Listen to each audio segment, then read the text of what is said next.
Po ba dito yung mga plantito at plantita na mahilig po sa halaman? So, yung title po natin ngayon is about po sa puno ng igos. So, tayo mga kapatid, sino po ba dito yung mahilig na magtanim? Sabi po ng mga expert, sabi ng mga expert naman na titinda ng mga halaman, usually sinasabi nila na kapag may halaman ka, kung gusto mong lumago ito at mamulaklak ng maayos, kinakailangan kausapin mo. Tama po ba ako? Kung tama ako, sabihin nyo, amen. So, yung mga mahilig sa halaman, sinasabi nila na kausapin mo daw yung halaman. Nang sa gayon, lumago ito na maayos. So, nag-alaga na rin ako ng halaman na tuwing umaga is dinidiligan pagkatapos kinakausap. Ganun ang ginagawa ko nung ako yung nag-aalaga ng halaman. So, dahil nga payo ng marami na yun daw yung makakabuti para sa halaman na araw-araw mo siyang kakausapin, nang sa gayon, makita mo yung maayos na pagtubo niya. So, ang tanong doon, every time na kakausapin nyo yung halaman, minsan ba sumagot sa inyo yung halaman? Hindi, di ba? Kahit nakausapin mo yung halaman, hindi siya sumasagot. Pero kinakausap mo yung halaman kasi nga, umaasa ka at naniniwala ka sa sinabi nila na sa pamamagitan ng pakikipag-usap mo sa halaman, ito'y lalago.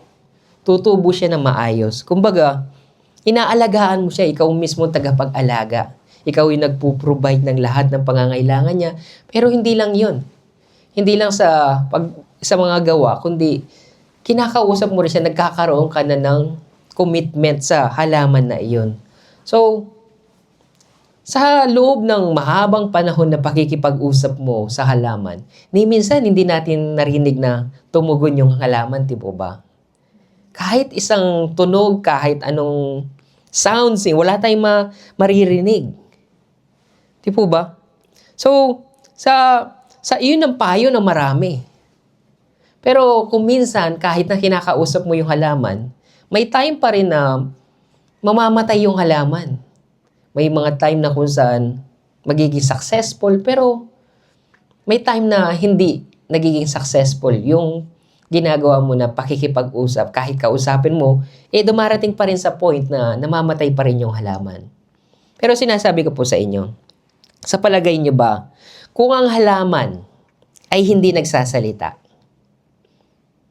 bakit kaya inihantulad ng ating Panginoong Yesus ang kanyang sarili bilang isang puno? Yung halaman, hindi siya nagsasalita. Kapag pinuputulan, hindi rin siya nagsasalita. Kapag kinakalbo mo yung halaman, tinatanggalan mo siya ng mga dahon, ng mga sanga, hindi siya nagsasalita, ni hindi siya nagrereklamo, ni hindi siya nakakaramdam, o hindi niya ipinapakita yung nararamdaman niya. Hindi siya umihiyaw habang pinuputulan mo siya ng sanga, o kaya puputulin mo na talaga yung halaman. Hindi siya nagrereklamo. Walang salita. Kung paano mo siyang itinanim at kung paano mo siya puputulin, ganun din. Wala kang salitang maririnig sa isang halaman. Hindi siya magrereklamo, ni hindi nga siya magagalit. Hindi rin siya maghihiganti, ni hindi rin siya magsasalita ng masama laban sa iyo. Ni hindi rin siya magtatanim ng galit laban sa iyo. Kahit na putulin mo yung halaman, wala ka pa ring maririnig na anumang salita laban sa kanya. Ganun yung katangian ng isang halaman. Humihinga ang halaman, may buhay. Pero hindi katulad ng mga hayop. Kapag ang hayop sinaktan mo, maaari kang gantihan. Kapag ang hayop ikinausap mo, maaari kang sagutin. Aasa ka pa. Kasi mayroon silang expression.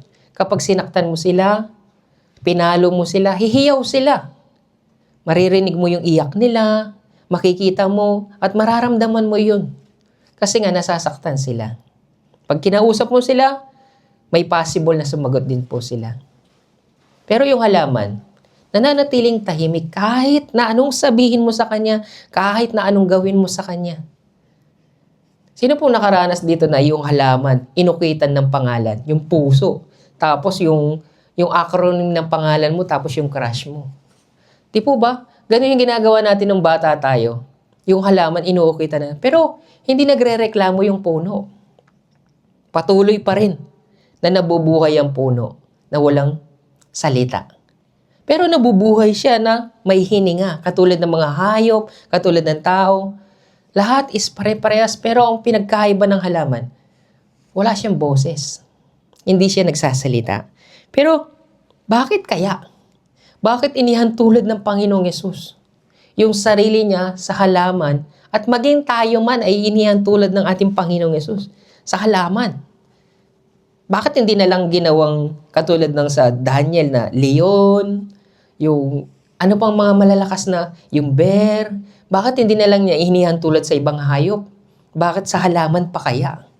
Ano bang katangian ng halaman na iyan? Bakit gusto ng Panginoong Yesus na maging katulad ng isang halaman, maging puno, at maging tayo man gusto ng Panginoon? Kaya nga sabi niya, di ba, sa John chapter 15 na binasa po natin. Sa John chapter 15 verse 5, ako ang puno ng ubas at kayo ang mga sanga. So, ibig sabihin, gusto ng Panginoong Yesus na maging katulad siya ng isang puno ng igos. At tayo din naman, gusto niya, kasi nga sinabi niya doon, tayo daw is mga sanga. So, ibig sabihin, tayo iisa sa ating Panginoong Yesus. Kung ano yung damdamin ng puno, ganun din yung sa sanga. So kung ano yung ugali ng puno, ganun din tayo. Kung ano yung katangian ng puno, dapat ganun din tayo. Kung ano yung pag-iisip ng puno, dapat ganun din yung sanga. Kung ano yung katangian ng isang puno, ganun din yung sanga. Kung ano yung layunin ng puno, ganun din yung mga sanga. Kung ano yung pag-ibig ng puno, ganun din ang sanga. So dahil nga gusto ng Panginoon na maging isang puno at maswerte na tayo, inahintulad tayo bilang mga sanga. Kaya nga sabi niya, ako ang puno ng igos at kayo ang mga sanga. So ibig sabihin, kung ano ang puno, siya rin ang sanga. Tayo ay iisa sa Panginoong Yesus. Kaya lang, parang may bagay na kung saan may mali. Kasi, kahit na ang Panginoong Yesus ay puno at tayo yung mga sanga, hindi nagkamali ang Panginoong Yesus sa sinabi niya. Kasi, nakikita ko dito yung bagay na kung saan yung mga sanga is nag-iiba. Kahit na hindi natural sa mundong ito na tutubo ang mangga tas magkakaroon na siya ng sanga na langka, hindi po maaring lumabas ang ganoon. Ang gusto ng Panginoon, kung ano ang puno, siya rin ang sanga. Amen. Pero tayo mga kapatid, sang-ayon ba kayo na tayo'y magiging sanga? At si Kristo ang siyang puno. Ang Panginoong Yesus sang-ayon sa bagay na iyon. Pero tayo, sang-ayon ba tayo? Ganun ba yung katangian natin bilang isang sanga na karugtong ng puno? Tayo ba iisa sa damdamin ng Panginoong Yesus? Iisa ba yung damdamin natin? Iisa ba yung layunin? Iisa ba yung pagmamalasakit natin? Iisa ba yung pagmamahal? Iisa ba? Magkaiba yung damdamin natin sa ating Panginoong Yesus. Although na tayo mga anak ng Diyos, although na tayo mga Kristiyano, pilit pa rin tayong humihiwalay sa Panginoon. Siya na mismo nagsabi, ako ang puno ng ubas at kayo ang mga sanga. Ang laking biyaya nun para sa ating lahat na kung saan sa harapan ng Diyos makasalanan tayo. Pero pilit pa rin niyang idinudugtong tayo ng ating Panginoon. Pilit pa rin niyang inilalapit tayo sa harapan ng Diyos na kung saan ito yung mga anak ko na pinili. Pero tayo, hindi. Sapat na sa atin na maging Kristiyano. Pero yung karakter natin bilang isang puno, sanga lang tayo, sanga. Pero kung ano yung puno, siya rin naman ang sanga. Yung karakter ng puno, dapat maging karakter din ng sanga. Actually, sa sanga nga lumalabas yung bunga eh. Sa atin nga lumalabas yung bunga. Kaya nga sabi ng ating Panginoon eh, kung nananatili kayo sa akin, nananatili sa inyong ang aking mga salita, hingin ninyo ang anumang nais ninyo at ibibigay sa inyo. So mula sa puno, dumadaloy yung biyaya papunta sa sanga. So, tayo yung sa atin lumalabas yung mga bunga. Kaya nga, sabi ng Panginoong Yesus, hingin ninyo ang anuman at ibibigay ko sa inyo. Pero hindi natin hinahangad yung manatili sa atin yung salita niya. Ang hangad lang natin is pagpapala sa buhay po natin. Pero sinabi niya, kung mananatili kayo sa akin, nananatili din ako sa inyo. Yun ang problema, mga kapatid. Nais natin ang pagpapala sa buhay. Pero yung karakter ng ating Panginoong Yesus, hindi natin na-absorb yung karakter na iyon. Kasi nga, hiwalay po tayo sa Kanya. Pilit nating hinihiwalay yung sarili po natin sa harapan ng ating Panginoon. Pero ang ating Panginoon, hanggat maaari, hanggat kaya, ginagawa niya ang lahat na makakaya niya para idugtong tayo sa orihinal na puno. So gusto ng Panginoon, yung bagay na yun na maging isa po tayo. Bilang isang sanga sa puno. Iisa ang layunin natin. Iisa ang damdamin. Iisa yung malasakit natin. Iisa yung pag-ibig. Iisa yung puso natin. Amen. Dapat ganun po tayo bilang mga sanga na nakadugtong sa puno. Ganun po ba tayo, mga kapatid? Ganun ba yung nais ng puso po natin na maging kadugtong na yung mga bagay na gusto ng Panginoong Hesus ay gugustuhin din po natin? Madalas po ang gusto na lang natin is pagpapala. Pagpapala po ang gusto natin. Kahit nga sa preaching.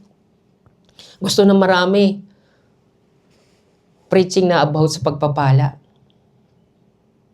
Mas mabuti, mas ginaganahan, mas gising ang diwa pagdating sa preaching na pagpapala. Pero pag dumating na yung point na kung saan magre-rebuke na, umiiling-iling na. Umiiling na yung mga ulo. Tapos yung isipan nila, iba na yung focus. Pero naghahangad tayo ng pagpapala. Yung enerhiya, yung vitamina mula sa ugat ng puno, dumadaloy papunta sa mga sanga. At yung sanga na yun, sila yung nagpo-produce ng mga bunga. Madalang lang yung mga puno na kung saan mula sa katawan ng puno, doon lumalabas yung bunga. Pero madalas po yung mga bunga ay lumalabas sa mga sanga. Mga kapatid, ang ating Panginoong Yesus, inihantulad niya ang kanyang sarili sa halaman. Bakit? Bakit halaman ang naisip ni Lord na maging katulad? Kasi sinabi ko na po sa inyo, gaya po ng sinabi ko, yung katangian ng isang halaman ay tahimik lang.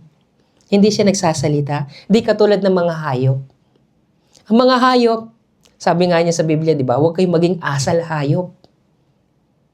Kaya nga, ayaw niya na maging katulad ng isang hayop. Ang gusto niya, maging katulad ng isang halaman.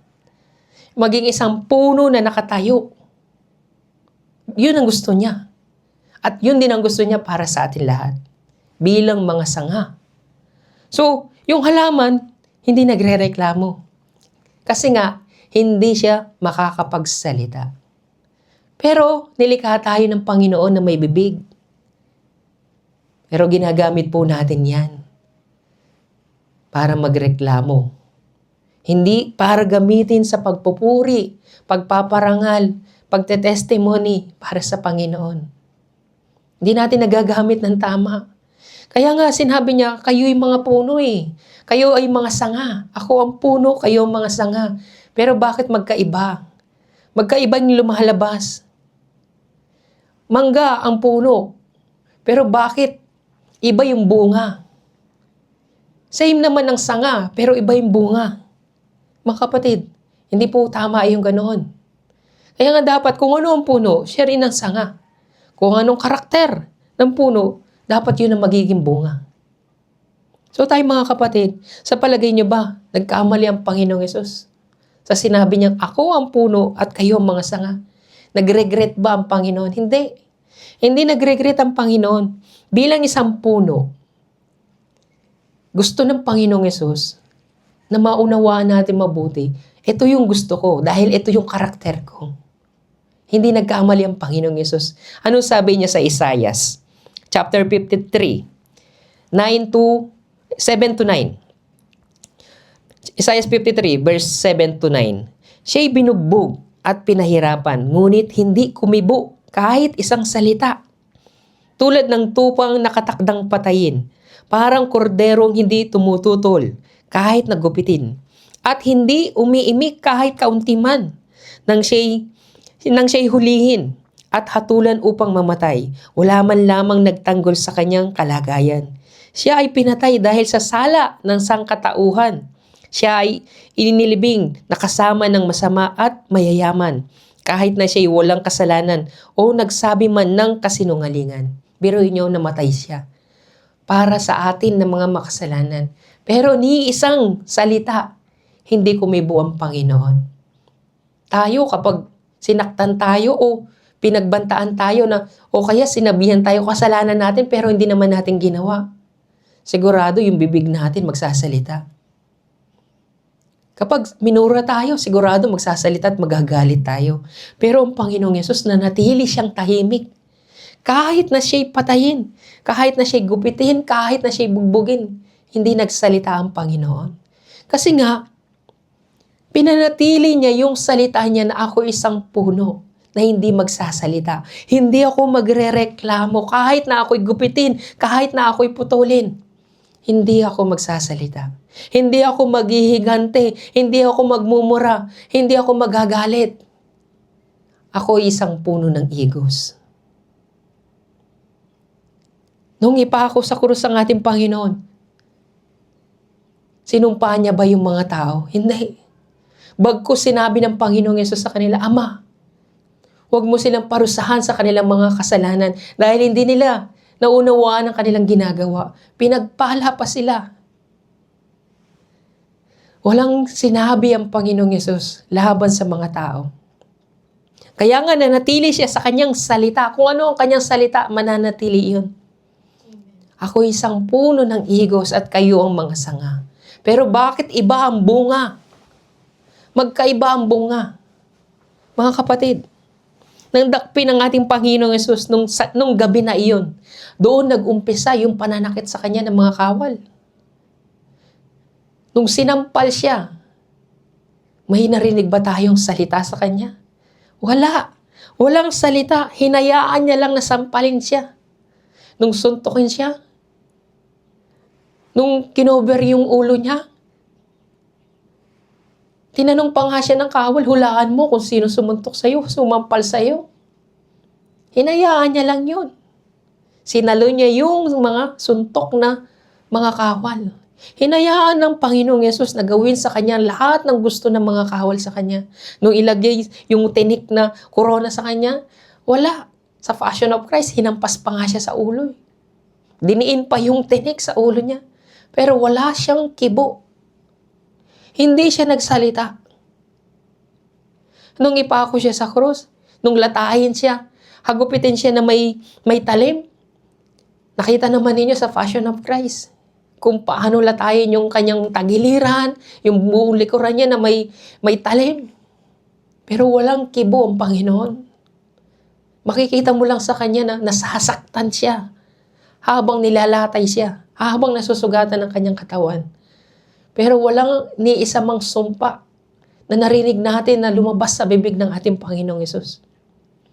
Dahil siya ay isang puno ng igos. Nanatili siyang isang puno na kung saan walang salita. Pero nanatili siyang puno na nakatayo. Nanindigan ng Panginoon. Kahit nasa kamatayan, nanatili siyang nakatayo. Kahit sa kamatayan sa krus. After niyang malatay, pinasan pa niya yung krus na iyon. Sinikap niyang makarating sa Golgotha para lamang matupad yung salita ng Diyos. Pero tayo, bago pa lang, hindi pa tayo nakakalayo sa takbuhan po natin bilang mga mananampalataya. Ang dami nang lumalabas sa bibig po natin. Hindi na po tayo makatayo. Sa mga latay, di pa nga tayo nilalatay. Hindi na tayo makatayo. Hindi na tayo makalakad. Hindi na tayo makaakbang.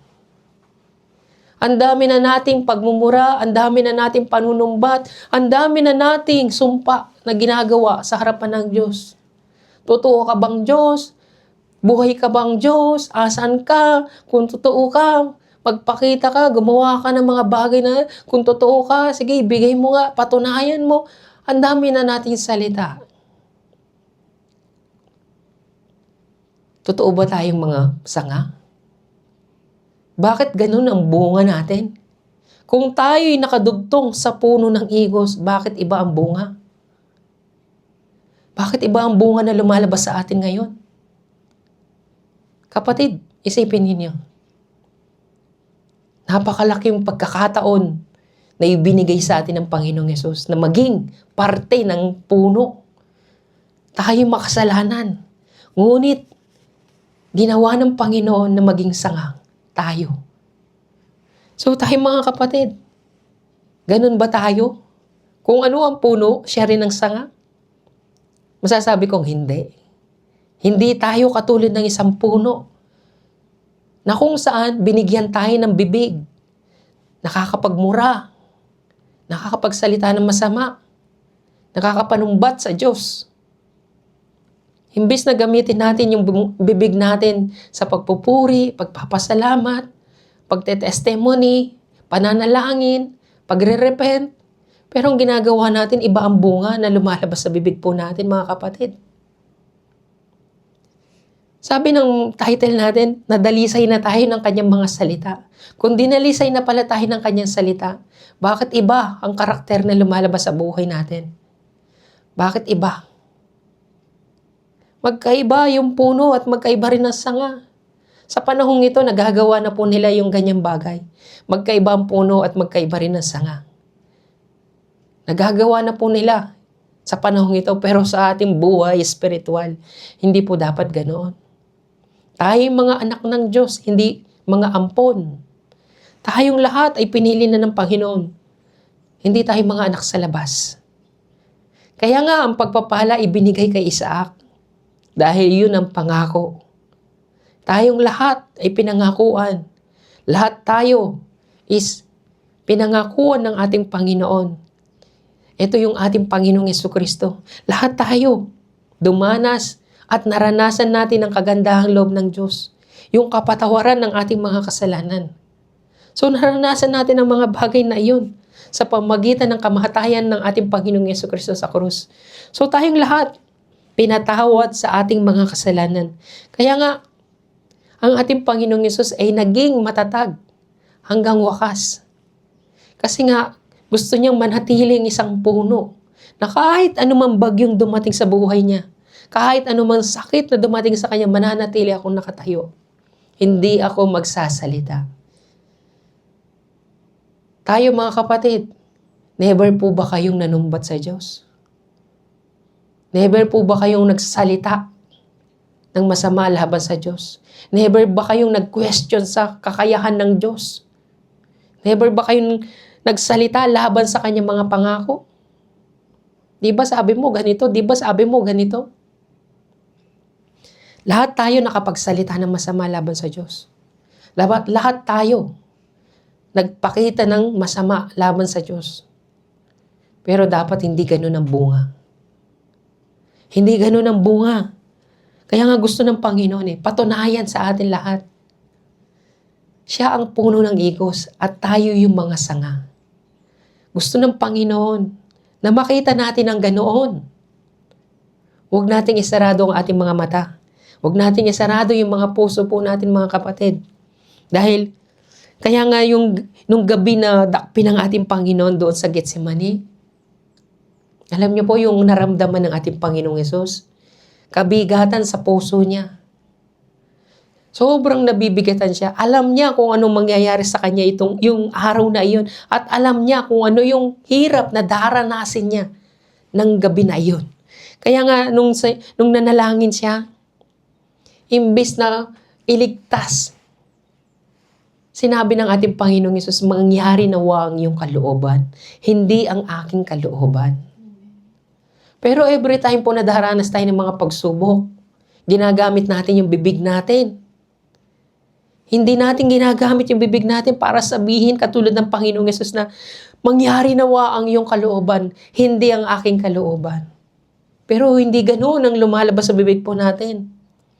Ibigay mo sa akin ang gusto ko at maniniwala ako sa iyo. Magpakita ka ng himala at maniniwala ako sa iyo. Paano mangyayari ang kalooban ng Diyos kung ang kalooban mo ang dapat masunod? Panginoon, alisin mo ako sa ganitong mga problema at maglilingkod ako sa iyo. Iaalay ko ang aking buong buhay. Alisin mo lang ako dito. Kinakailangan ba masunod muna tayo? Magpakita muna ng himala ang Panginoon bago tayo sumunod sa kanyang kalooban. Katulad ng ating Panginoong Yesus, alam niya at ramdam niya at nakita na niya yung mga bagay na mangyayari para sa kanya. Yung hirap na daranasin niya. Pero sinabi niya pa rin, mangyari ang iyong kalooban, hindi ang aking kalooban. Kaya nga sabi niya sa Mateo 26, verse 39. Kaya, Ama ko, kung maari po ilayo ninyo sa akin ang kopang ito ng paghihirap, ngunit hindi po ang kalooban ko, kundi ang kalooban ninyo ang mangyari. Di po ba? Nagpakumbaba pa rin ang ating Panginoong Yesus. Sa kabila na alam niya yung mangyayari sa kanya. Hindi niya ginamit yung bibig niya para iligtas yung sarili niya. Kundi ginamit niya yung bibig niya na sabihin mangyari ang kalooban mo. Hindi ang aking kalooban. Bilang isang puno, mananatili pa rin akong nakatayo na hindi magsasalita para sa pansarili ko. Madalas po tayong magsalita sa pansarili natin. Kahit nga sa pananalangin lang po natin, napakasakim natin sa pananalangin. Nagdasal ba tayo na kung saan sinabi natin, mangyari ang kalooban mo, hindi ang aking kalooban? Sakim tayo sa pananalangin. Ganib, gusto natin. Yung mga bagay na gusto na lang natin. Gustong-gusto natin yung mga bagay na tinutugon tayo ng Panginoon. Pero hindi tayo nananatili sa Kanya.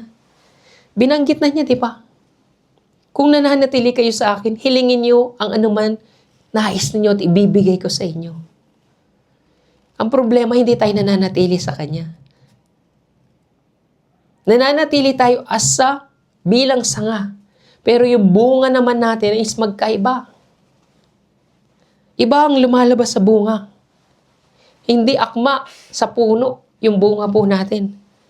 Maraming karakter po ang isang puno na may hahambing po natin sa karakter ng ating Panginoong Yesus. Una sa lahat, yung katatagan niya, yung pagtitiis po ng ating Panginoon. Yun po yung isang karakter ng isang puno. Matatag yung puno sa kabila ng malakas na bagyo. Kahit gaano pa kalakas yung bagyo, kahit matumba pa yung halaman, kahit putulin pa yung halaman, hanggat nananatili ang ugat, ito'y muling mabubuhay. Alam niyo po yung abukado namin nung bata ako. Simula pagkabata ko, nakatayo na yun.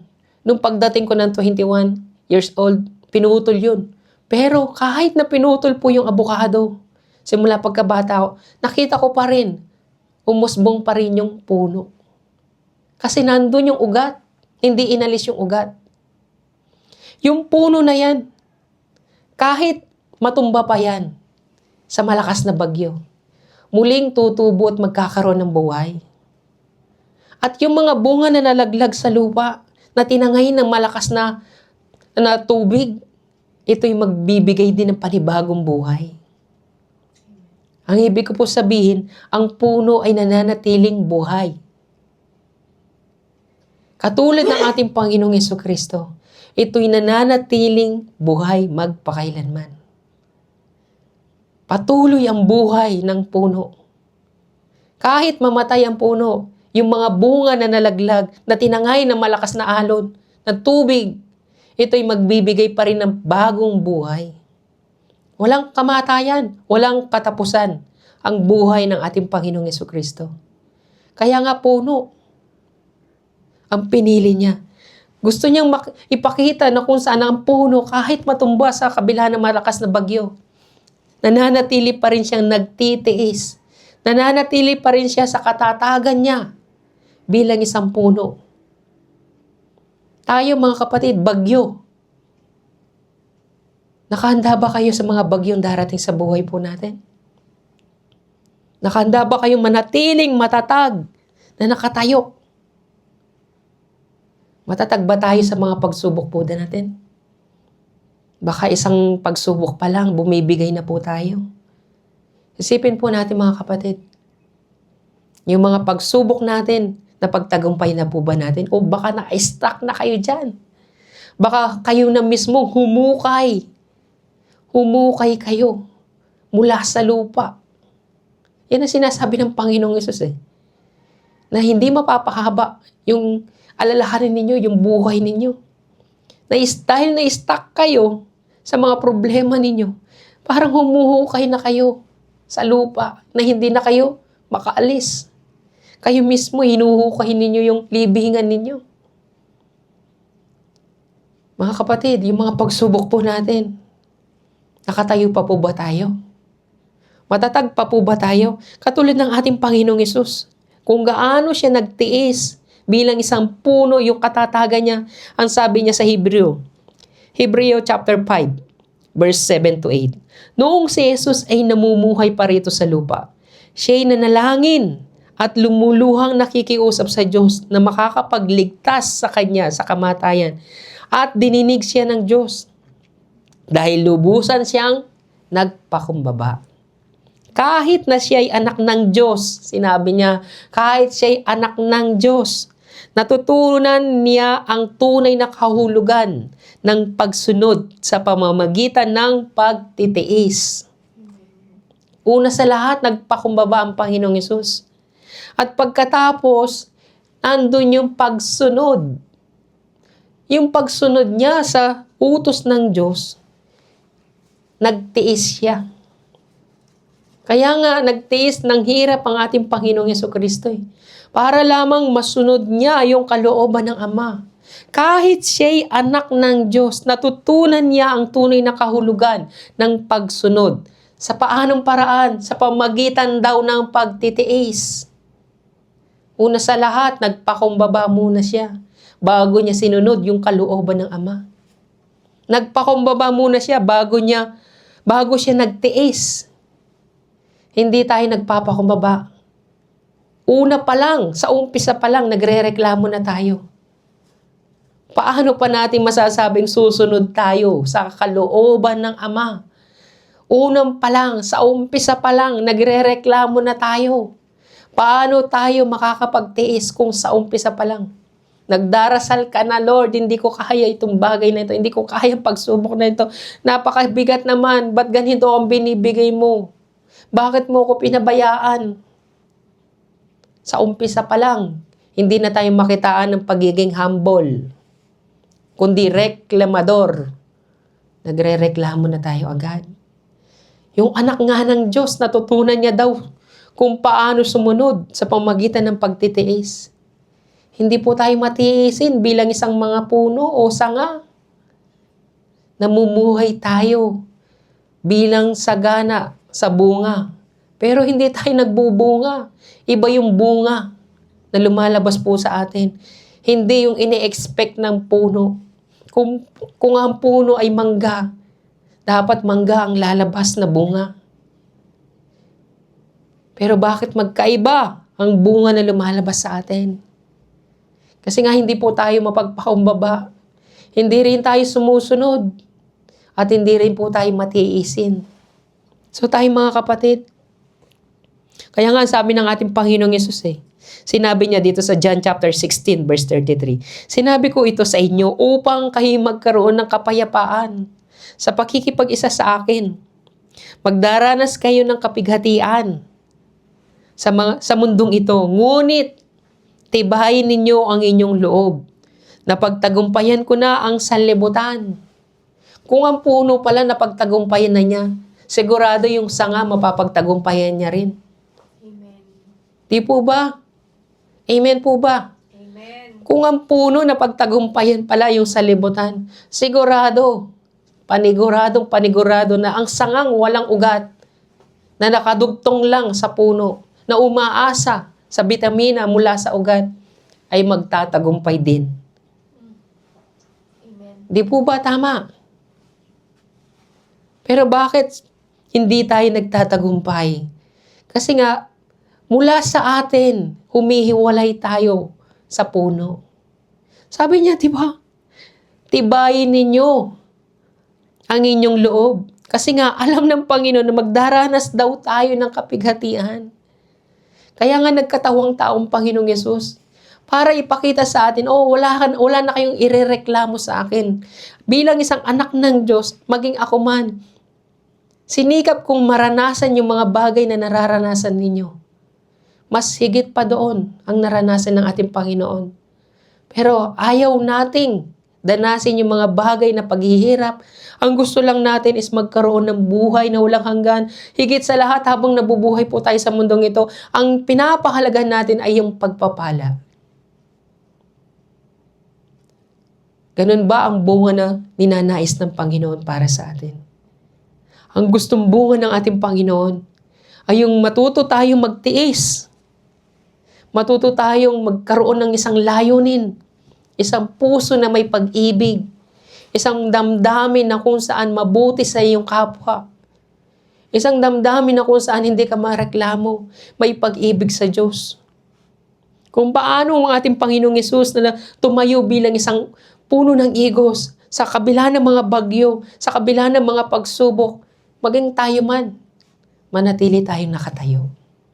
Bilang bahagi ng isang puno na nakadugtong. Pero actually, tuwing may malakas na bagyo, unang malalaglag ang mga dahon at ang mga sanga. Nakita na po ba ninyo yung ganoon? Kapag malakas ang hangin, unang malalagas yung mga sanga bago bumagsak ang puno.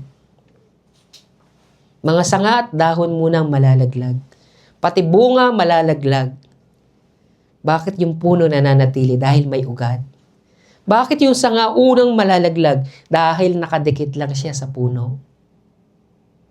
So tayo mga kapatid, alam ng puno na mahina yung sanga dahil wala siyang ugat. Kaya nga ang ating Panginoong Jesucristo, sinabi niya, kinakailangan ninyong manatili sa akin. Kinakailangan ninyong manatili sa akin. Kung hindi kayo mananatili sa akin, hindi kayo magbubunga. Pero sa kabila ng malakas na bagyo, una tayong nalalaglag.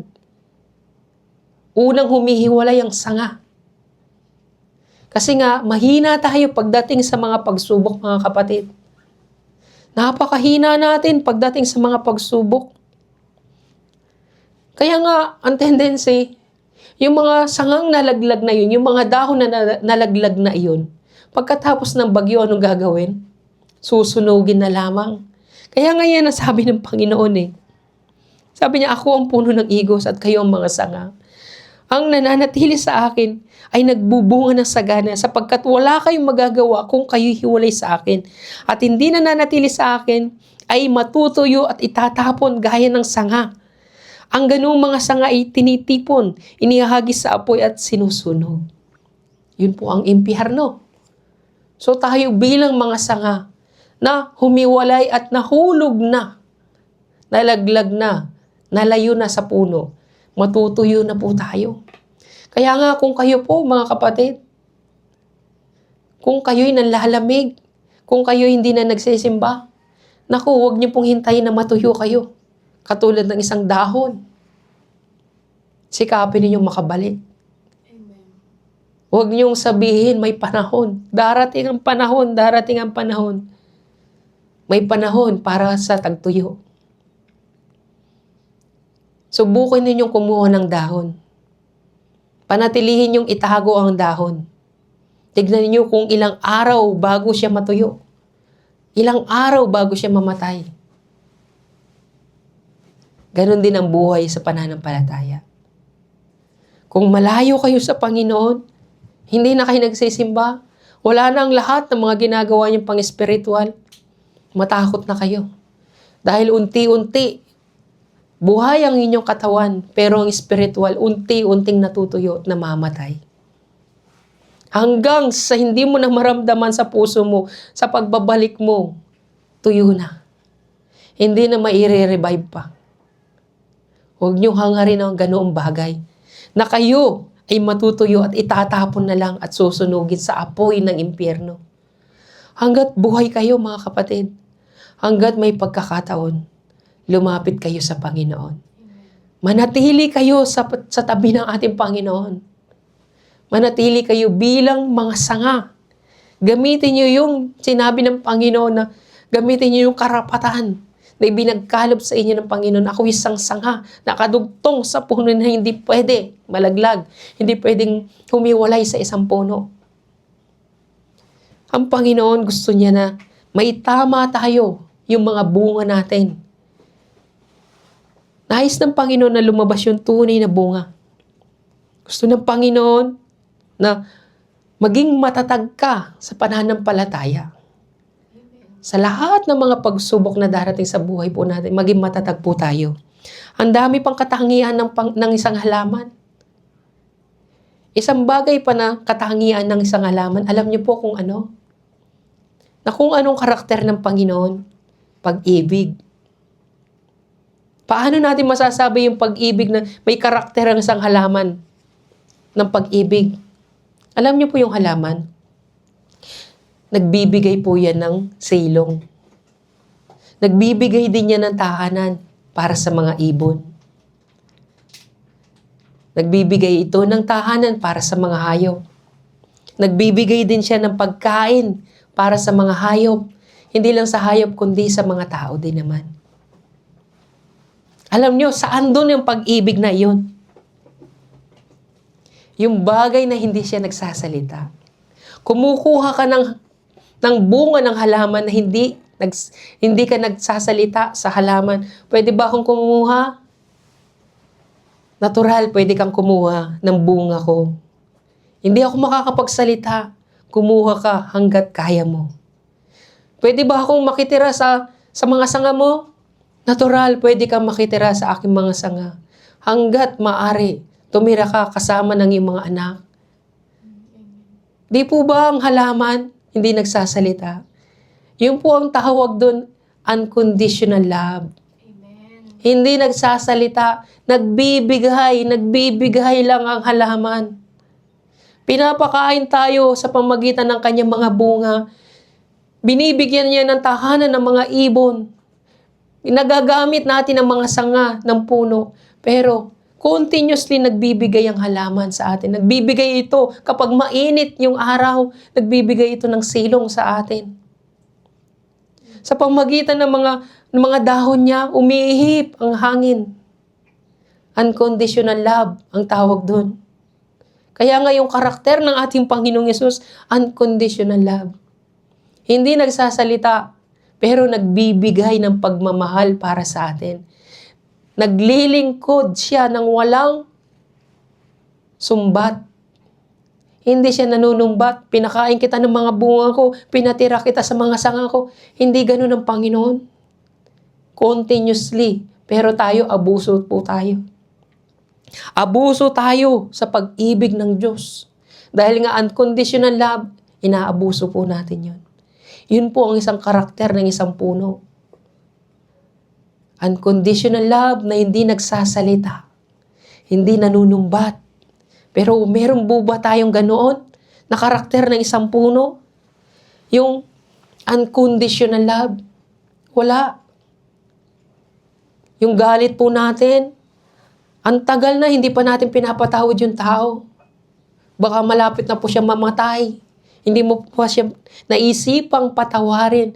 Humingi man siya ng tawad. Magpahanggang ngayon, hindi mo pa siya pinapatawad din. Hindi po yun unconditional love. So tayo mga kapatid, yung pagtulong natin sa ating kapwa, kinakailangan makita ng ibang tao. Tunay ba tayong tumutulong sa ating kapwa? May pag-ibig ba tayo para sa mga taong nangangailangan? O kinakailangan ma-recognize nila yung pagtulong natin. Nang sa gayon, makilala din tayo. Wala yung unconditional love po natin mga kapatid. Nakikita natin, mali na yung ginagawa niya pero hindi pa rin natin tinatama. Asan doon yung unconditional love? Dapat magkaroon po tayo ng tunay na pag-ibig. Magbibigay tayo ng walang alinlangan. Magbibigay tayo ng walang question.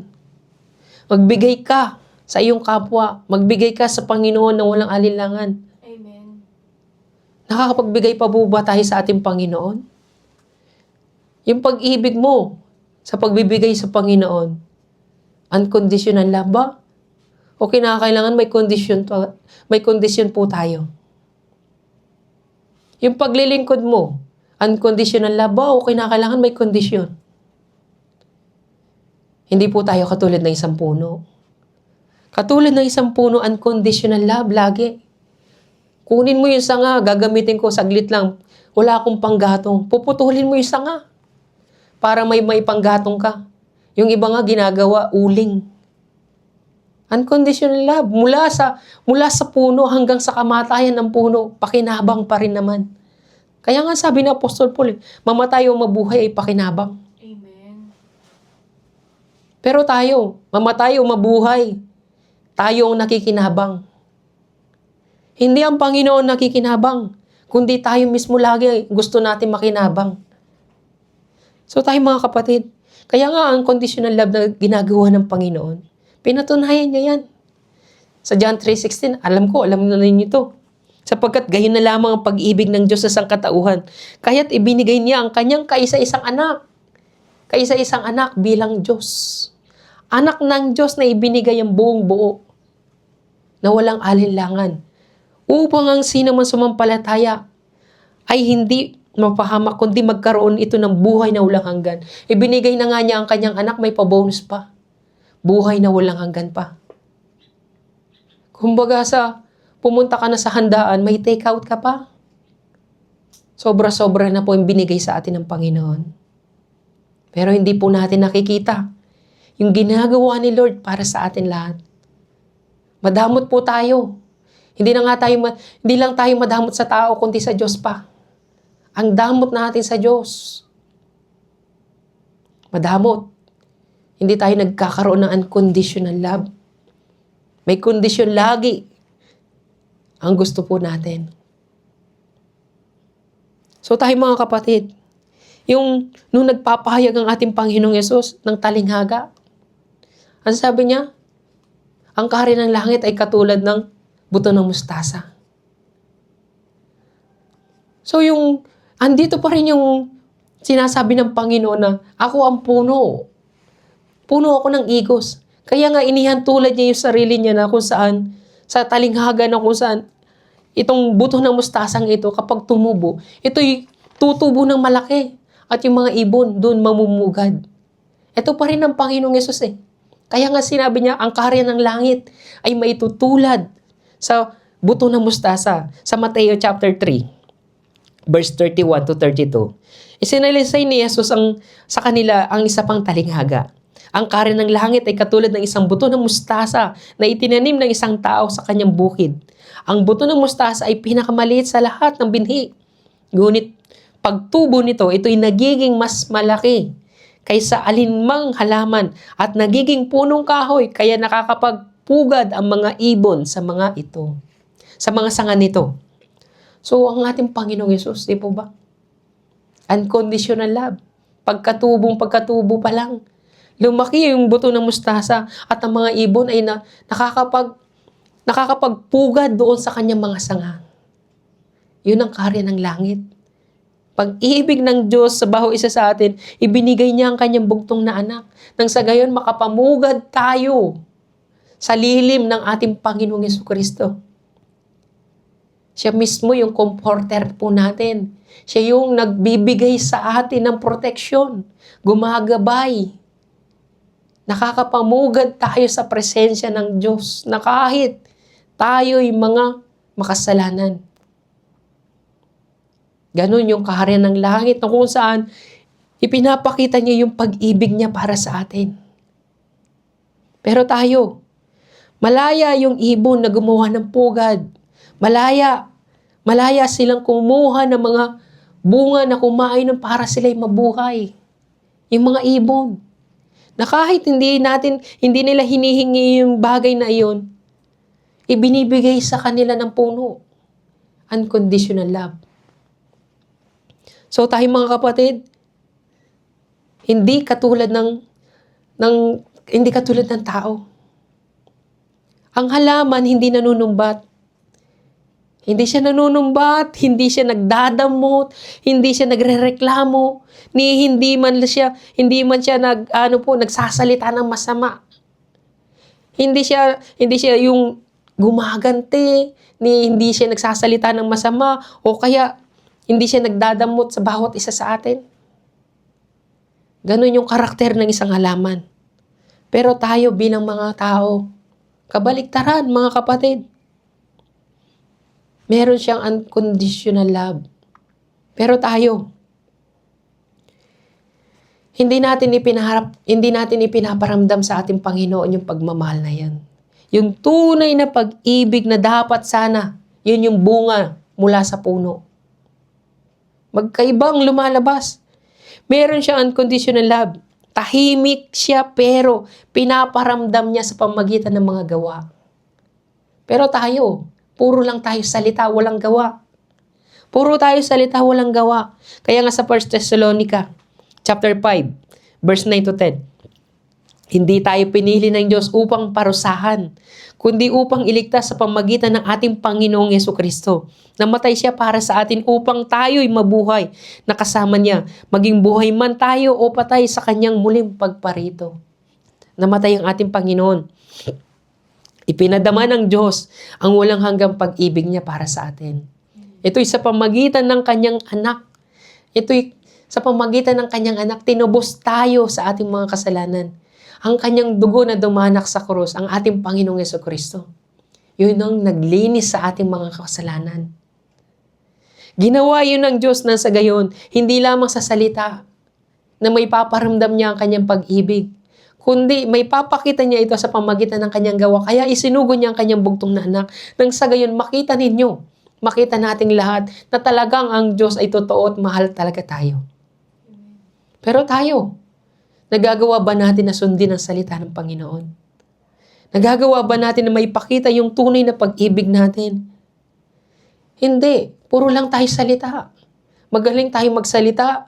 Magaling tayong manalita patungkol sa salita ng Diyos. Magaling tayong magpanggap na kung saan mainit tayo sa pananampalataya. Madali nating gawin yung mga ministry. Pero pagdating sa unconditional love, yung pag-ibig mo sa Diyos, madamot tayo sa pag-ibig. Madamot. Sobrang damot natin sa pag-ibig sa Panginoon. Akala niya pag-ibig na yung ginagawa natin, pero hindi. Hindi natin tunay na minamahal ang Panginoon. Iba yung bunga na lumalabas sa atin. Iba yung karakter na meron tayo na hindi katulad ng sa puno. So tayo mga kapatid, ipinapadama ng Panginoon. Pero tayo, pinili ng Panginoon at naranasan natin yung unconditional love. Pinatawad tayo sa ating mga kasalanan. Tayo na mga pinili. Pero magkaiba. Magkaiba yung katangian ng puno sa sanga. Magkaiba po. Sabi nga ng Panginoon, di ba? Ako ang puno at kayo ang mga sanga. Kung gayon, bakit masama yung lumalabas? Bakit masama yung lumalabas na bunga mula sa sanga? Hindi po ba dapat kung ano yung puno, siya rin ng sanga? Kung ano ang sanga, siya rin ng bunga. So tayo mga kapatid, sabi nga sa Mateo chapter 7, verse 15 hanggang 20. Sabi niya, mag-iingat kayo sa mga hindi tunay na propeta. Lumalapit sila sa inyo na parang tupang, ngunit ang totoo'y mababangis na asong gubat. Makikilala niyo sila sa kanilang mga gawa. Mapipitas ba ang ubas sa puno ng dawag o ang igos sa matinik na halaman?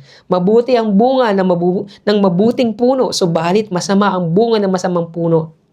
Hindi maaring mamunga ng masama ang mabuting puno at hindi maaring mamunga ng mabuti ang masamang puno.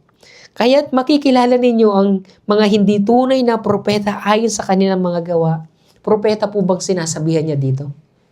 Hindi lang po mga propeta, tayong mga sanga na nakadugtong sa puno. Amen. Kaya nga sabi niya, mabuti ang bunga ng mabuting puno. Kung ang Panginoong Yesus ay mabuti, dapat mabuti rin ang bunga. Mabuti rin ang sanga. Kaya nga nagbubunga na mabuti ang Panginoon dahil siya ay walang kasalanan. Gumagawa siya na mabuti para sa atin dahil siya ay isang mabuting puno. Pero sabi niya, hindi maaaring mamunga ng masama ang mabuting puno. Hindi maaaring magbigay ng kasamaan ng ating Panginoong Jesucristo. Kaya hindi po natin maaaring sabihin, dahil sa iyo, nagkaganito ang buhay namin. Hindi ang Panginoong Yesus ang may kasalanan. Nangyayari ang mga bagay na kabiguan natin dahil sa hilig ng laman, dahil ginusto po natin. Dahil nagtiwala tayo sa sarili nating kakayahan at hindi natin ipinagpasa Diyos ang lahat. Hindi natin maaaring sisihin ng Diyos sa mga bagay na nangyayari sa buhay po natin. Kung minsan inaalis ng Panginoon yan dahil yun ang makakabuti para sa atin. Dahil ang Panginoon, siya ay puno na mabuti at gusto niya magkaroon tayo ng bunga na mabuti. Tanging kabutihan ang lagi ang nasa isipan ng ating Panginoon. Tanging kabutihan. Kaya nga, maraming mga tao hindi naunawaan ito. Sabi niya, mabuti ang bunga ng mabuting puno. Kaya nga, yung mga tao, hindi nila maunawaan ang Diyos. Hindi nila maunawaan yung damdamin ng Diyos para sa kanila. Hindi maaring mamunga ng mabuti ang masamang puno. Hindi maaring mamunga ng mabuti ang masamang puno. So, anong ibig sabihin nun? Kung ang puno ay mabuti, mabuti din ang bunga. Pero kung ang masamang puno ay hindi maaring mamunga ng mabuti, tayo po mga kapatid, bilang mga sanga, naghahangad tayo ng mabubuting bagay sa harapan ng Diyos. Pero masama ang puno. Hindi maaring mamunga ng mabuti ang masamang puno. Sa harapan ng Diyos, naghahangad tayo ng mga bagay na mabubuti. Katulad ng mga pagpapala, katulad ng mga bagay na gusto natin. Naghahangad tayo ng mga bagay na mabubuti, gayong masama naman. Yung ipinapakita natin sa harapan ng Diyos. Naghahangad tayo ng mga bagay na mga mabubuti sa harapan ng Diyos, gayong hindi naman natin sinusunod yung salita ng Panginoon. Ang dami nating hinahangad ng mga bagay na mabubuti, pero hindi tayo nagtitiis. Hindi tayo nagpapakumbaba. Kaya nga sabi niya, hindi maaari mamunga ng mabuti ang masamang puno. Kinakailangan manatili ka muna sa akin. Nang sa gayon, magbunga ka ng sagana.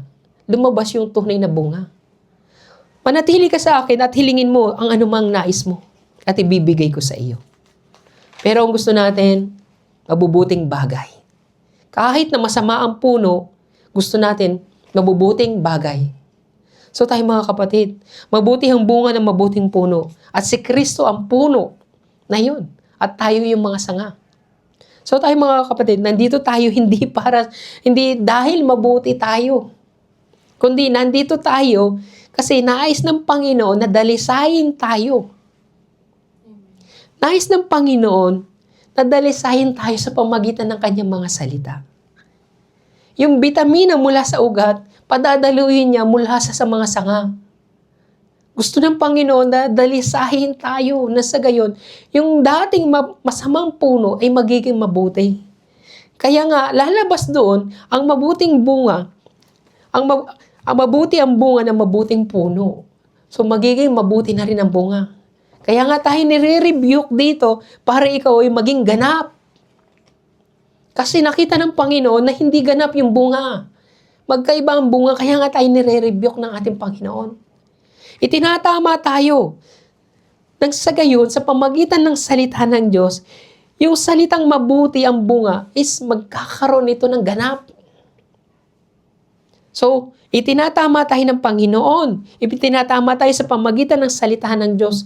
Yung mga bagay na kamalian natin, yung upang maging ganap tayo ng mabuting bunga. Dahil hindi nagkamali ang Panginoon na sinabi niya, ako ang puno at kayo ang mga sanga.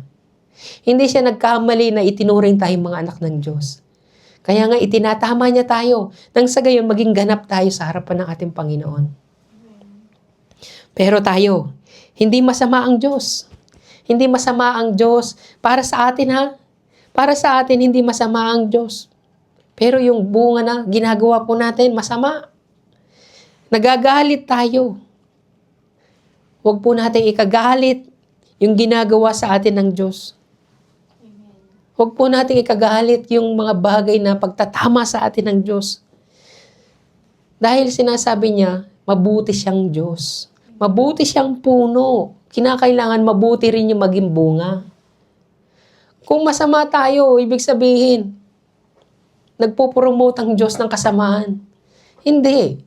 Tayo mismo yung gumagawa ng kasamaan. Nakikinig tayo sa demonyo. Pinapakinggan natin yung demonyo mismo. Kaya nga nagiging masama po tayo. Pero ang Diyos na mabuti ang puno, gusto niya maging mabuti rin tayo. At maging mabuti rin ang bunga. Kaya nga, dinadalisay tayo sa pamamagitan ng kanyang mga salita. Kaya nga sabi niya, di ba, hindi maaaring mamunga ng masama ang mabuting puno. Ang Panginoon yun. Siya isang mabuting puno. Gusto niya, magkaroon tayo ng ganap na bunga na mabuti. Kung ano ang puno, siya rin ang mga sanga. At kung ano ang sanga, siya rin ang magiging bunga. Kaya nga kapatid, ginagawa ni Lord, dinadalisay niya tayo sa kanyang mga salita upang maging ganap. Sa paanong paraan? Sa paanong paraan tayo dinadalisay ng ating Panginoong Jesucristo? Sabi niya sa John chapter 15, verse 2 to 3. Sa teksto na binasa natin, inaalis niya ang bawat sangang hindi nagbubunga. At kanya namang pinuputulan at nililinis ang bawat sangang nagbubunga upang magbunga pa ng lalong sagana. Nalinis na kayo sa pamagitan ng salitang sinabi ko sa inyo. So, sa pamagitan nito, sinabi niya sa kanya, sabi niya, yung mga bagay na hindi nagbubunga, pinuputol niya ito. At kanya namang pinuputulan at nililinisan. Ibig sabihin, nililinis tayo ng Panginoon sa ating mga kasalanan. Inaalis niya ang ating mga kasalanan sa pamagitan ng pagpaparealize at nire-rebuke niya tayo. Once na nire-rebuke niya tayo, mauunawaan natin mabuti yung mga kasalanan na meron tayo. At doon, inaalis niya yung mga sanga. Hindi ito yung buhay, kundi yung mga kasalanan mismo. Nililinis tayo ng ating Panginoon. Kaya nga sinabi niya, dinadalisay ko kayo. Nililinis ko kayo sa mga salitang sinasabi ko sa inyo. So yung salita mismo is parang tubig na maglilinis sa ating katawan. Kaya nga, nagbabasa po tayo ng Bible. Sinasabi ko po sa inyo paulit-ulit. Basahin niyo yung Bible na sa gayon pumapasok mismo sa katawan ninyo yung salita ng Diyos at nadadalisay kayo ng salita na iyon. Kaya nga sabi niya, di ba? Nalinis na kayo sa pamagitan ng salitang sinabi ko sa inyo. So mga kapatid, napakahalaga ng salita ng Panginoon. Kung naniniwala kayo na ang salita ay Diyos at ang salita ay buhay, ang salita ay si Kristo, basahin po ninyo ang Bible. Nang sa gayon, dumalisay sa puso ninyo ang salita ng Diyos. Kaya nga sabi ng Panginoong Yesus, di ba? Kainin niyo ang aking laman at inumin ang aking dugo. Nang sa gayon, magkaroon kayo ng buhay na walang hanggan. So, mahalaga ang pagbabasa po ng Biblia. Mahalaga ang pakikinig ng salita ng Panginoon. Kahit nasa trabaho kayo, naka-headset kayo, pakinggan niyo yung mga Word of God. Pagdating niyo ng bahay, magbasa kayo ng Bible. Pero wala po tayong time. Panay, social media po tayo. Mas marami pang oras yung social media. Kaya yun nagiging bunga po natin. Nag-i-expect tayo ng mga mabubuting bagay sa harapan ng Diyos. Pero sabi niya, hindi pwede. Hindi maaaring mamunga ng masama ang mabuting puno. Tayo mismo, mga puno, mga halaman, ang bunga natin is masama. Kasi nga, ganun yung pamumuhay po natin. Ganun yung karakter na ginagawa po natin. So, dito sa mundong ito, walang anuman, walang sino man sa mundong ito makakapaglinis ng kanyang mga kasalanan. Walang sino mang tao makakagawa po nun. Nalinisin niya ang kanyang sariling kasalanan. At mapatawad ang kanyang sariling mga kasalanan. Walang sino man doon sa mundong ito. O walang anumang bagay sa mundong ito na makakapaglinis sa ating mga kasalanan. Tanging ang ating Panginoong Jesucristo lamang. Tanging sa Kanya lamang matatagpuan ang kapatawaran ng ating mga kasalanan. So kaya nga sabi niya, di ba? Sabi niya sa kanyang mga salita sa John chapter 5, verse 39 to 42. Sinasaliksik ninyo ang mga kasulatan sa paniwalang doon ninyo matatagpuan ng buhay na walang hanggan. Ang mga kasulatang iyan ang nagpatotoo tungkol sa akin, ngunit ayaw naman ninyong lumapit sa akin upang kayo magkaroon ng buhay. Nais lang natin sa Panginoon is mga bagay na mabubuti. Pero yung binibigay sa atin ng Panginoon is buhay na walang hanggan. Sinabi niya, sinasaliksik ninyo ang salita. Sapagkat alam ninyo, doon nyo matatagpuan ang buhay na walang hanggan. Pero hindi mahalaga sa atin ang salita ng Panginoon. Na kung saan, ang salita niya mismo ang dadalisay sa atin. Ang salita mismo ng ating Panginoon, ang siyang magbibigay sa atin ng kalinisan. Pero, sabi niya, hindi ako naghahangad ng parangal ng tao, subalit kilala ko kayo. Alam kong wala sa inyo ang pag-ibig ng Diyos.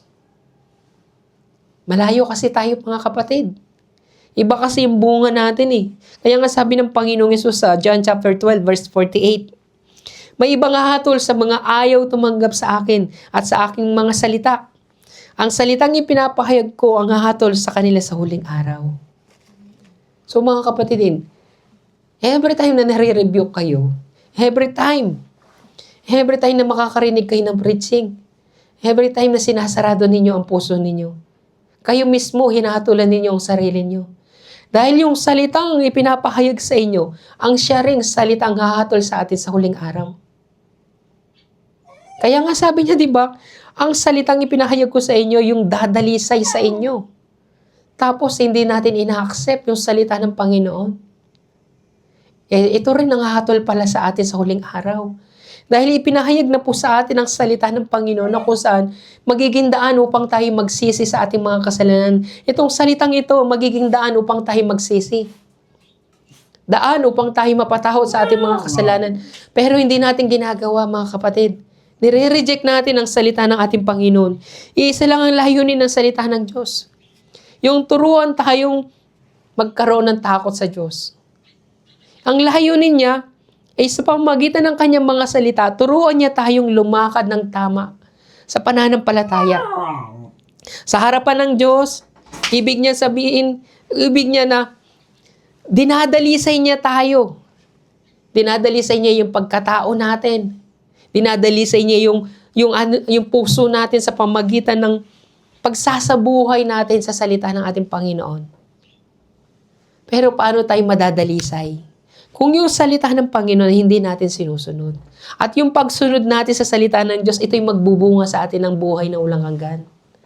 Kaya nga mga kapatid, yung layunin ng salita ng Diyos ay hubugin tayo. Huhubugin tayo sa pananampalataya na hindi katulad ng mga bagay na nakikita ng ating mga mata. Hindi sa paraan ng mga bagay na nakikita ng mga mata. Katulad ng pagpapala. Hindi tayo huhubugin ng Panginoon sa pagpapala. Kundi huhubugin tayo kung paano tayo susunod sa kanyang mga salita. Dahil hindi ipinangako ng Panginoon ang pagpapala. Kundi ang sinasabi niya, sundin natin ang kanyang mga salita at tayo'y pagpapalain. Pero ang problema sa atin, hindi tayo sumusunod pero gusto natin ang pagpapala. Hindi natin ina-accept ang salita ng Diyos pero gusto pa rin natin ang pagpapala. Paano tayo magkakaroon ng bunga? Kung tayo hiwalay sa ating Panginoon, katulad ng isang halaman na kung saan mga nalaglag na mga sanga na matutuyo at itatapon sa apoy ng impyerno. So tayo mga kapatid, kaya kung binabasa po ninyo ang Bible, kayo na mismo makakapagsabi kapag nabasa ninyo, imposible naman gawin itong mga bagay na ito. Kasi nga mahirap. Mahirap pong sundin ang salita ng Diyos. Kaya nga sinabi ng ating Panginoon, hindi ito kayang gawin ng tao, ngunit walang imposible sa Diyos. Para sa Diyos ay kaya niya. Kaya nga si Lord mismo ang gumagawa ng paraan eh. Si Lord na mismo ang gumagawa ng paraan para lamang makasurvive tayo sa pananampalataya. Una sa lahat, ang Holy Spirit ang tumutulong sa atin sa pananalangin. Si Holy Spirit ang tumutulong sa atin na magdasal na yung mga bagay na hindi natin kayang bigkasin. So si Holy Spirit na rin na nagpo-provide noon para sa atin. Na kung saan makakapagdasal tayo na maayos. At higit sa lahat yung salita mismo ng Diyos. Ang salita ng Diyos ang tumutulong sa atin para tayo magkaroon ng kapayapaan. So ano pang dapat natin gawin? Ano pang hinahanap natin? Kung ang lahat ng ito is pinoprovide na pala ng ating Panginoon. Kaya nga sabi ni Jesus, di ba? Napagtagumpayan ko ng salibutan, maging kayo man is mapagtatagumpahin nyo. Maging matyaga kayo. Kaya nga sabi sa Mateo yung sa salita ng ating Panginoon, tinutulungan tayo. Sabi niya sa Mateo chapter 11, verse 28 to 29, lumapit kayo sa akin kayong lahat na nahihirapan at nabibigat ang lubha sa inyong pasanin at kayo bibigyan ko ng kapahingahan. Pasanin ninyo ang aking pamatok at sundin ninyo ang aking mga itinuturo. Sapagkat ako'y mahamo at mapagpakumbabang loob, matatagpuan ninyo sa akin ang kapahingahan. Biruin nyo pagdating sa mga pagsubok sa buhay. Salita pa rin ng Panginoon ng dadalisay sa ating mga problema. Pagdating po sa mga problema natin, salita pa rin ng Panginoon ang ibinibigay sa atin ni Lord. Tapos ayaw po ninyo. May problema kayo, may mga pagsubok kayo, ayaw niyong basahin ng Bible. Wala na kayong gana kasi nga, problema na yung nararamdaman ninyo. Wala na kayong gana magbasa, wala na kayong gana magdasal, wala na kayong gana magbasa ng Biblia. Pero ano sabi niya? Pasanin ninyo ang aking pamatok at sundin ninyo ang aking mga itinuturo, yung Word of God. Yung Biblia mismo. Para na sa gayon, magkaroon ka ng kapahingahan o kapayapaan. Ang sagot sa mga problema ay salita mismo ng ating Panginoon mismo. Ibinigay ko na ang salita ko sa inyo, magkaroon kayo ng kapayapaan. Pero gusto natin ng pagpapala, katugunan sa ating mga panalangin na hindi natin iniisip yung salita niya mismo. Kaharap na natin ang sagot sa mga problema natin, yung Bible. Ang problema, ayaw natin basahin ng Bible. Kaya nga, hindi nagkakaroon ng maayos na bunga at tamang bunga. Ibinigay sa atin ng Panginoon ito. Sabi niya sa 2 Timoteo, chapter 3, verse 16 to 17. Ang lahat ng kasulatan ay kinasihan ng Diyos at nagagamit sa pagtuturo ng katotohanan, sa pagtatama sa maling katuruan, sa pagtutuwid sa likong gawain, at sa pagsasanay para sa matuwid na pamumuhay upang ang lingkod ng Diyos ay maging karapat-dapat at handa sa lahat ng mabubuting gawain. Ibig sabihin, ang salita mismo ng Panginoon, ang siyang magdadalisay sa atin upang sa gayon, sabi niya, upang ang lingkod ng Diyos ay maging karapat-dapat at handa sa lahat ng mabubuting gawain. So yung magiging bunga ng isang mangangaral o tayong lahat is mabubuting gawain. Kasi nga sa pamagitan ng salita ng Diyos na dinalisay ng ating Diyos, na kinisahan, nagagamit daw ito sa pagtuturo ng katotohanan at nagagamit sa pagtatama ng maling katuruan. So, ang salita mismo ng Panginoon na nagtatama sa atin, sa ating mga kamalian. Kasi nga, itong salita na ito, kinisahan ng Diyos, ito'y may buhay. Para na sa gayon, nagbubunga tayo ng mabubuting gawain. At nagiging karapat-dapat tayo ng mga lingkod ng Diyos. Hindi lang isang lingkod ng Diyos, kundi mga anak ng Diyos. So, ang salita mismo, ang ginagamit ng Diyos upang tayo ngayon ay madalisay sa ating mga kasalanan. Kaya nga sabi niya sa Hebrew, chapter 12, verse 7, tiisin ninyo ang lahat ng hirap bilang pagtutuwid ng isang ama. Dahil ito'y nagpapakilalang kayo'y tinanggap ng Diyos bilang tunay niyang mga anak. Sinong anak ang hindi dinidisiplina ng kanyang ama? Ganon din sa pahayag, chapter 2, verse 5. Alalahanin ninyo ang dati ninyong kalagayan. Pagsisihan ninyo, talikuran ang inyong masamang gawa at gawin mong muli ang mga ginagawa mo nung una. Kapag hindi ka nagsisi, pupunta ako diyan at aalisin ko sa kinalalagyan mo ang iyong ilawan. So nais ng Panginoon na bumalik ka sa dati. Nang sa gayon, magkaroon ka ng ganap na bunga. Sa paanong paraan? Pagsisihan mo, talikuran ang iyong mga kasalanan at gawin mong muli yung mga bagay na ginagawa